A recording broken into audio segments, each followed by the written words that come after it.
Salut à tous, j'espère que vous allez bien. Bienvenue chez Passion Tech et Multimédia.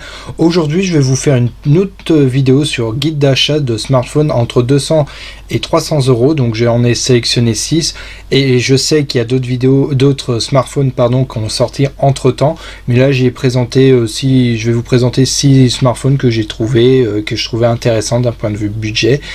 Donc effectivement, j'avais fait une première vidéo sur les téléphones à moins 150 euros. Donc le lien sera dans la description.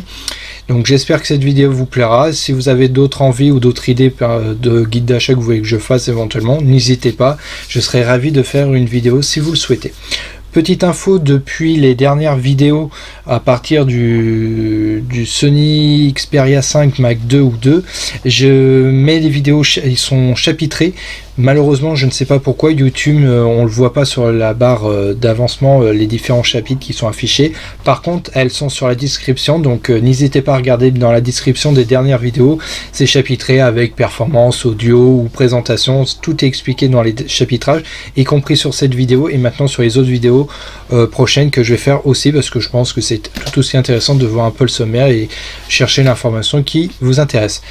Laissez vos commentaires par rapport à cette vidéo, j'espère qu'elle vous plaira. On se revoit à la fin et puis de toute façon je vais vous expliquer les différents téléphones. J'espère que ça vous plaira. Merci à vous de votre attention et de votre soutien.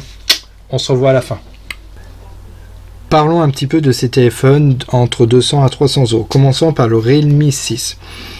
Elle est proposée à partir de 229 euros en 4 Go de RAM et 64 Go de stockage, à 269 euros en 4 Go de RAM et 128 Go de stockage, et à 299 euros à 8 Go de RAM et 128 Go de stockage.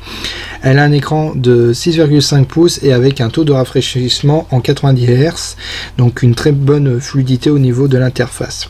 Elle dispose d'un processeur performant Helio G90T et embarque une configuration photo à 4 capteurs, dont un principal de 64 mégapixels. Le capteur biométrique est situé sur le bouton on-off et la batterie est de 4300 mAh. Elle est compatible avec une charge rapide de 30 watts. Gros point fort sur ce téléphone, elle a été fortement améliorée au niveau de l'interface grâce à l'interface Realme UI qui permet une meilleure gestion au niveau de l'interface. Parlons un petit peu du Realme 5 Pro. Elle est disponible à partir de 199 euros. Elle dispose d'un écran LCD de 6,3 pouces, dont un Snapdragon 712 et de 4 capteurs photo. Le principal signé Sony de 48 mégapixels et un grand angle de 8 mégapixels et 2 autres capteurs de 2 mégapixels pour les portraits et le mode macro. Le lecteur biométrique se trouve sur le dos du smartphone. En revanche, à la différence du Realme 6 que j'ai cité auparavant, elle est encore sous ColorOS et non sous le Realme US, qui est plus moderne au niveau de l'interface et avec des menus mieux agencés. Et il y a aussi la version 8 Go de RAM et 128 Go de stockage à 249 euros, donc bien en dessous des 300 euros. Parlons du Redmi Note 8 Pro. Donc elle a un processeur Mediatek Helio G90T comme on a pu voir sur le Realme 6. Elle a un écran LCD de 6,53 pouces et de 6 Go de RAM et 64 Go de stockage. Elle a un module photo doté de 4 capteurs, donc, dont un principal de 64 mégapixels, un ultra grand angle de 8 mégapixels, un capteur macro de 2 mégapixels et d'un capteur de 2 mégapixels pour la profondeur de champ. La caméra frontale de 20 mégapixels est placée dans une encoche en façade. Le lecteur d'empreintes digitales physique est placé sur le dos de l'appareil et elle a une batterie de 4300 mAh compatible avec la charge 18 watts. Donc un téléphone assez intéressant et qu'elle est disponible à partir de 249 euros. Parlons un petit peu, changeons un petit peu la donne, du Xiaomi Mi 9 Lite. Et effectivement, il y a le 10 Lite qui est sorti, mais j'ai voulu parler sur ce téléphone parce qu'elle a quand même des petits atouts assez intéressants. C'est un des smartphones qui propose un écran AMOLED de 6,39 pouces avec le capteur biométrique placé dessous. Son processeur Snapdragon 710 est accompagné de 6 Go de RAM et 64 Go de stockage pour la version de base, à 299 euros. La caméra avant de 32 mégapixels est logée dans une goutte d'eau. À l'arrière, on dénombre 3 capteurs, dont un principal de 48 mégapixels, un ultra grand angle de 8 mégapixels et un capteur de 2 mégapixels dédié à la profondeur de champ. Il offre une batterie de plus grande capacité que le Mi 9 classique qui est à 4000 ampères contre 3300 mAh, et logiquement une meilleure autonomie que son aîné, donc assez intéressant, à moins de 300 €. Parlons du Oppo A9 2020. Elle propose une très belle finition pour son prix. Elle a un écran IPS de 66,5 pouces, mais seulement en HD+, mais une encoche en forme de goutte d'eau pour la caméra frontale. À l'instar du Xiaomi Mi A3, il est doté du processeur le plus musclé de la série Snapdragon 6XX, le 665, qui n'est pas loin d'ici des performances du Helio G90T qu'on a pu voir sur le Realme et sur le Redmi Note 8 Pro. Il est couplé de 4 Go de RAM et 128 Go de stockage. La configuration photo est dotée de 4 capteurs, dont un principal de 48 mégapixels. Le capteur biométrique est placé sur l'arrière. Les points forts de ce smartphone, c'est son impressionnante batterie de 5000 mAh qui prend en charge la recharge inversée pour charger d'autres appareils, et ses haut-parleurs stéréo, il fonctionne sous Color OS, donc assez intéressante. Elle est disponible à partir de 229 €. Et pour la petite dernière, on parle du Xiaomi Mi A3.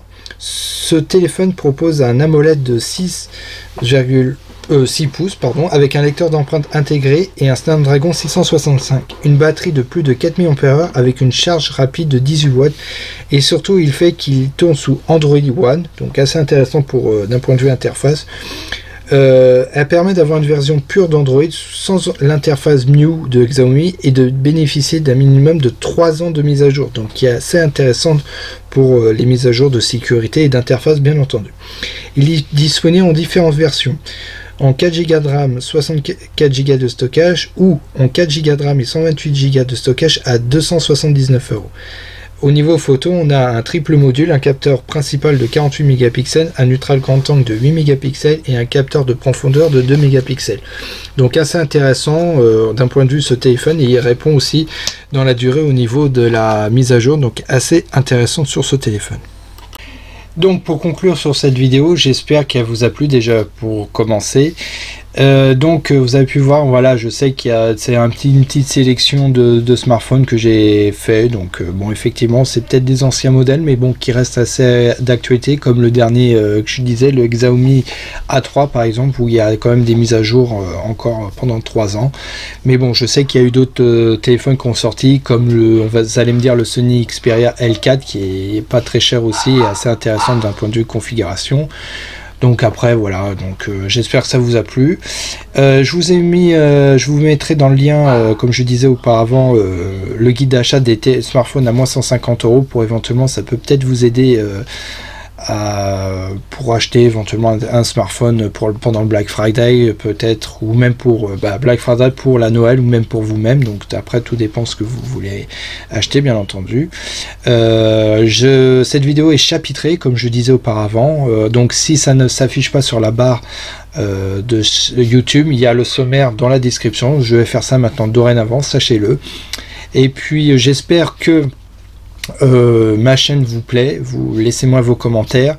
Elle augmente tout doucement au niveau des vues, au niveau des abonnés. Je sais que j'ai pas de produit à vous présenter, mais voilà, j'essaye de trouver des partenaires et tout. Bon, comme je suis un tout petit par rapport aux autres youtubeurs qui ont beaucoup plus d'abonnés, beaucoup plus de vues, ils me ferment un peu la porte au nez. Mais bon, ce qui est normal, c'est la concurrence, et puis bon, c'est comme ça. Et puis bon, peut-être un jour j'aurai la chance de vous présenter. Sachez que peut-être aussi j'ai fait comme tout le monde, faire ma liste de Noël, où j'ai demandé des petits écouteurs ou des tablettes ou ce genre, une montre connectée aussi, que j'achèterai de moi-même ou que j'aurai par Noël, je sais pas encore, je verrai si Papa Noël veut bien me les offrir comme tout le monde. Auquel cas je vous ferai un retour de mes achats, high-tech, et aussi de ce que je vais avoir aussi pour un anniversaire ou pour Noël éventuellement. Sachez-le que ça sera avec plaisir de vous faire présenter ces produits, même s'ils sont pas récemment ou sont anciens. Dans tous les cas, je les présenterai, donner mon avis par rapport peut-être aux nouveautés ou quoi. Donc voilà, j'espère que ça vous plaira. Mais en toute façon, en tout cas, je tenais particulièrement à vous remercier, aux personnes qui me regardent sur la page, sur YouTube. Merci à vous de votre soutien.